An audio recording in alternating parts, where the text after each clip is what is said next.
evening and welcome to a special live edition of Piers Morgan Tonight, and welcome my audience here in the studio. I can promise you this will be like an hour like you've never heard before, with a man who's never afraid to say exactly what he thinks. Jesse Ventura, the ex-Navy SEAL, superstar wrestler and governor of Minnesota, answers your questions. And here he is, Jesse Ventura.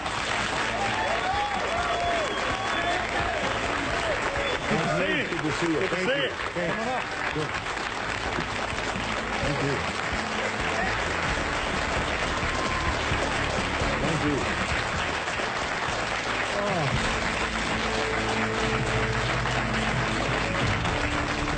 How are you, sir? Wait, I got to get some water. I got to get ready for you. I'm doing good, Piers. We've got an hour ahead of us. We'll cover lots of ground. I want to start, though. You said earlier that all wars were about, oil and corporations. They are, but they're all religious-based, too. So they're all about religion and oil and corporations. Could be, and sure. occasionally getting rid of the Nazis. Yeah. So my point is, well, that the wars can be over many things. The Nazis was religious too. Look what they did to the Jews. So that brought religion in. Vietnam was religious because Diem, our puppet president, and our country brought 100 Christian Vietnamese down to the south to be the government. Well, the southern Vietnamese didn't like these religious characters from up north, so they then became the Viet Cong. So all wars, pretty much in my lifetime, have had some religious basis, but certainly big business gets in there because wars are very profitable to certain big businesses. And, of course, big business needs to be in the Middle East so that we can get the oil out of the Middle East, so we can get the lithium out of Afghanistan. You know, they discovered a vein of lithium there they say is worth $1 trillion. Well, what is lithium used for? Every cell phone, computer, and soon-to-be electric cars. Let's talk about why we're really there. We're not there. How does any of these wars affect our freedom in any way? The United States is not in any threat. They're not going to do a Normandy invasion on us, Al-Qaeda in Virginia. Yeah, but hang on, you're being slightly naive, aren't you? Because I'm not being naive, sir. I think you are being naive. No. Because I think that it's clear one of the main reasons that America went into Afghanistan was to try and get Al-Qaeda dismantled, the organization which committed the 9/11 atrocity. Really? Well, you don't think so? Well, how come Al-Qaeda put the heroin business out? They took all the poppy growers and stopped the production of heroin. What would you have done? Wait, now how much of that illegal heroin was propping up the international banks with laundered money, and when it dried up, the first recession happened? Well, now that we're back in there, we aligned with the poppy growers, and the heroin business is back up full swing again. I thought we fight a war on drugs here. All right, Jesse, we're not. What would you have done on September the 12th, 2001? What would you have done if you'd been president? What would I have done? Yeah. I would have done a legitimate investigation to find out what exactly happened on 9/11.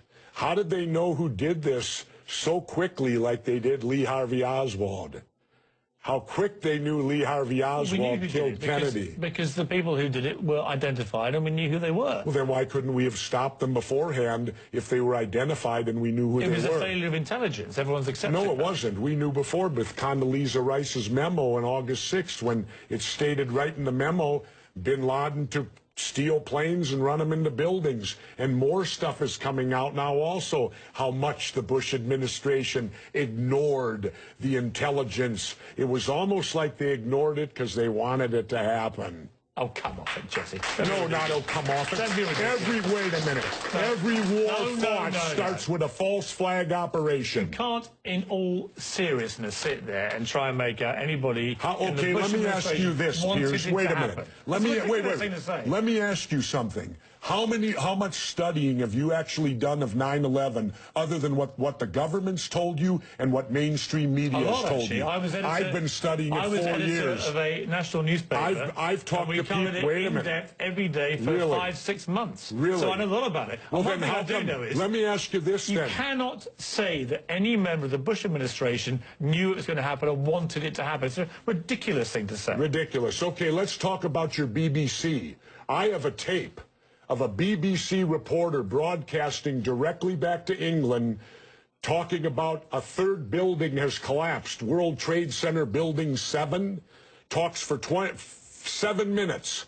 All the while she's talking, World Trade Center Building 7 is still standing right behind her. It didn't fall for another half hour, yet they were doing a pre-broadcast back to England that, yes, it's true, you need to that this building fell and it hadn't fallen yet. If you're trying to make out the British Broadcasting Company, one of the most respected news organisations in the world, was inventing huge buildings falling over, you need to have a break, Jesse. We'll come back after the break, and we'll talk about Israel and Iran. Are you kidding me? This is a fact, my friend.